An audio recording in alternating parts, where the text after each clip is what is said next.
नमस्कार, ये आकाशवाणी शिमला है। अब आप राकेश शर्मा से कोविड-19 पर विशेष समाचार सुनिए।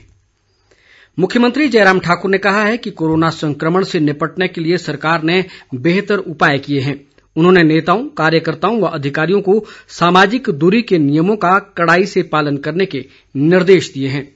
मुख्यमंत्री कल जसवां परागपुर विधानसभा क्षेत्र के बगली में देहरा भाजपा संगठनात्मक जिला के पदाधिकारियों को संबोधित कर रहे थे।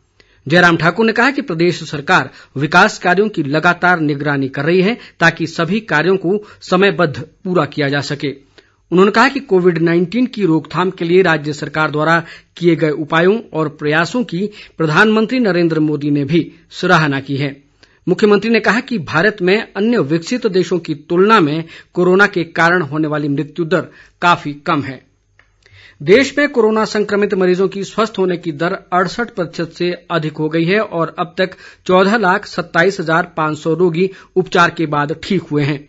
मौजूदा समय में देश भर में 6,19,088 कोरोना पॉजिटिव विभिन्न अस्पतालों में उपचाराधीन है। देश में कोरोना पॉजिटिव लोगों की कुल संख्या 20,27,074 हो गई है।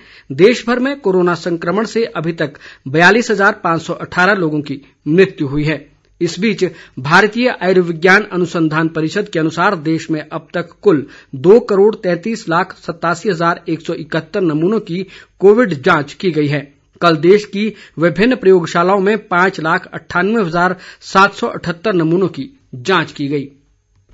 इधर प्रदेश में कोरोना वायरस के मामलों में वृद्धि जारी है और ये संख्या बढ़कर 3,206 हो गई है। मौजूदा समय में 1,158 कोरोना रोगी उपचाराधीन है जबकि 2,008 रोगी स्वस्थ हो चुके हैं। प्रदेश में आज अभी तक कोरोना के 56 नए मामले सामने आए हैं। इनमें से सबसे अधिक चंबा में 43, हमीरपुर में 8, कुल्लू में 4 और शिमला में 1 कोरोना पॉजिटिव शामिल है।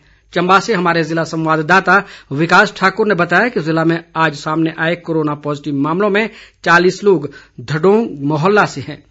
प्रदेश में सोलन जिला में सबसे अधिक 367 सक्रिय कोरोना मामले हैं।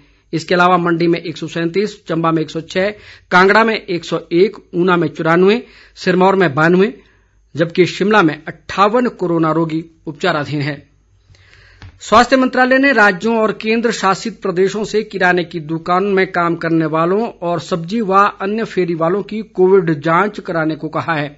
केंद्रीय स्वास्थ्य मंत्रालय के सचिव राजेश भूषण ने राज्यों और केंद्र शासित प्रदेशों को इस संबंध में एक पत्र लिखा है। उन्होंने इस बात पर जोर दिया कि ऑक्सीजन की सुविधा से युक्त एम्बुलेंस की व्यवस्था भी की जानी चाहिए। उन्होंने कहा कि एम्बुलेंस उपलब्ध न होने के मामलों में भी दैनिक आधार पर नजर रखी जानी चाहिए और ऐसे मामलों को शून्य के स्तर पर लाया जाना चाहिए। उन्होंने कहा कि हमारा बुनियादी लक्ष्य महामारी की रोकथाम, खासतौर पर नए इलाकों में इसके फैलाव को रोकना और हर कीमत पर लोगों की जान बचाना होना चाहिए।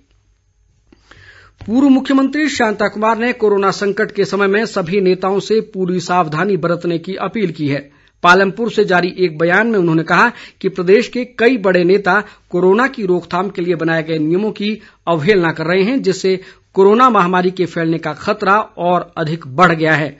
शांता कुमार ने कहा कि सभी नेता अपने भाषणों में सावधानी बरतने की बात कर रहे हैं लेकिन स्वयं नियमों का पालन न करना चिंता का विषय है। उन्होंने मुख्यमंत्री जयराम ठाकुर से भी इस संकट के समय अपना प्रवास कम से कम करने का आग्रह किया है।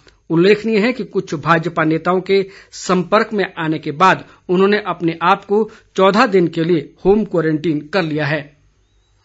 प्रधानमंत्री गरीब कल्याण अन्न योजना के तहत शिमला जिला के 61,000 पात्र परिवारों को 39,900 क्विंटल और आत्मनिर्भर भारत योजना के तहत 10,345 प्रवासी मजदूरों को 2,700 क्विंटल निःशुल्क खाद्यान्न उपलब्ध करवाया जा रहा है। उपायुक्त अमित कश्यप ने कल शिमला में समिति की संयुक्त बैठक की अध्यक्षता करते हुए ये जानकारी दी। उन्होंने बताया कि पिछले 5 माह के दौरान लक्षित सार्वजनिक वितरण प्रणाली के अंतर्गत 9,61,12,000 से अधिक की आवश्यक वस्तुएं उपभोक्ताओं को वितरित की गई। उन्होंने बताया कि इस दौरान जिला में कुल 2,40,728 उपभोक्ताओं को 5,32,545 गैस सिलेंडरों की बिक्री की गई। इसी के साथ ही समाचार बुलेटिन समाप्त हुआ। नमस्कार।